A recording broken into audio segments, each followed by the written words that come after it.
Aujourd'hui la star c'est l'asperge verte. On y va pour la réalisation du risotto d'asperges.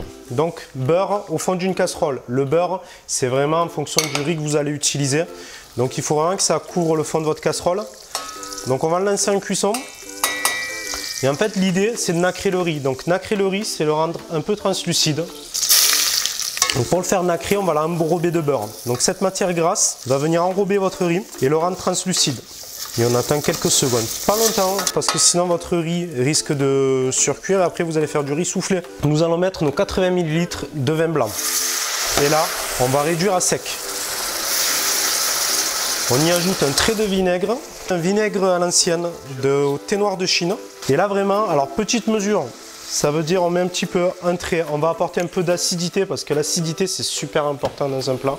Et là donc on réduit tout ça à sec. Et là on va apporter donc notre bouillon de volaille. Vous pouvez très bien utiliser un petit cube ou des petites poudres à la maison. C'est beaucoup plus simple pour vous. On mouille. La quantité, donc on part sur 1 litre à la base de fond de volaille. Un risotto, c'est 18 minutes de cuisson. Portez votre riz à ébullition. Dès qu'il arrive à ébullition, sur une plaque coupe-feu, on va pousser et on va laisser cuire tranquillement. Et sur un feu de maison, on va baisser au feu le plus doux et on va laisser cuire ça tranquillement. Ça demande un peu de patience, il ne faut pas s'énerver. Et si jamais on voit que notre riz a tout absorbé, et ben on rajoute jusqu'à ce qu'on arrive à une cuisson, on va dire al dente. Pour la liaison de votre risotto, on va partir donc sur des copeaux de petits trous. Donc un petit trou bien dur. Et là avec un économe, vous allez me faire des petits copeaux. Plus ils seront fins et plus ils vont se mélanger vite à votre risotto. Donc là ça fait à peu près 12-13 minutes qu'on remue. Donc on a mis sur le coin du feu tranquillement. On a fait nos petits copeaux de petits trous. Un petit coup de pochon de fond de volaille pour terminer tout ça. Qu'on ait quand même quelque chose de plutôt un peu, je dirais pas liquide, mais beaucoup moins compact. Notre grain est cuit. Donc là, on va ajouter nos petites asperges vertes là-dedans, taillées finement, parce que l'idée, c'est qu'on va le faire vraiment à la fin de la cuisson. On va remettre un petit peu de bouillon. Donc là, vous avez vos asperges qui prennent un peu de cuisson, mais vous voyez, c'est pas plus d'1 à 2 minutes.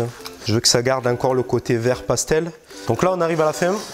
Un petit coup d'ébullition vite fait, toujours gratter le fond. On va faire la liaison de notre risotto maintenant.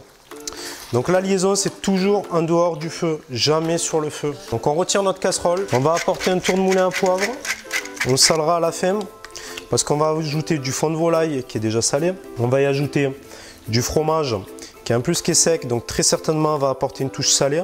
Donc on ne ressale pas. Pour la liaison c'est pareil, on a fait des petits dés de beurre pour faciliter en fait la liaison. Donc pas forcément mettre la moitié du beurre d'un coup, mettre 100 g d'un coup de beurre. Non, c'est pas ce qu'on recherche. Le risotto, c'est à l'œil. Donc là, vous allez mélanger. Et en fait, jusqu'à ce que vous ayez quelque chose d'un peu crémeux. Et cette liaison qu'on recherche. Maintenant, quand le beurre est incorporé, on va ajouter nos copeaux de fromage. Vous allez tout mettre. Parce que derrière, ça va apporter, c'est ce qui va apporter un liant à votre plat. On va mélanger là, vraiment. Jusqu'à ce que la liaison soit faite et que tout soit fondu à l'intérieur. Voilà, donc là vous avez votre liaison, donc vous avez quelque chose de brillant, vous voyez bien. Une fois votre liaison terminée, donc vous allez prendre une assiette creuse, donc vous tapotez un petit peu au cul. J'ai préparé des petites tomates cerises, je les ai plongées dans l'eau bouillante en fait pour retirer la peau. On va apporter un peu de fleur de sel de Camargue sur les copeaux et sur les têtes qu'on avait taillées en deux. J'ai toujours une petite pipette d'huile des Baux de Provence. Dès que je veux assaisonner quelque chose, un peu, lui apporter vraiment un petit goût. Et ça va être pareil sur nos petites tomates. On va, petite fleur de sel, un petit coup d'huile d'olive. Et un petit tour de moulin à poivre. On y va, hein. On apporte de la couleur, du volume. On se fait plaisir. On joue avec les formes. Alors là, vous voyez, là, on a des petits copeaux. Hop. Et puis on va essayer, sans les casser, si on arrive à les tordre un peu, apporter quelque chose de sympa là. Donc voilà, et on y apporte encore un petit peu de tomate. Et puis là, on va se mettre des petites fleurs. On venait au Clos des Vignes, il faut que ce soit fleuri. Un petit dernier coup de moulin à poivre. Avec cette recette, vous avez une recette digne d'un gastro réalisée à la maison, facile pour un budget moindre. Et bon appétit bien sûr.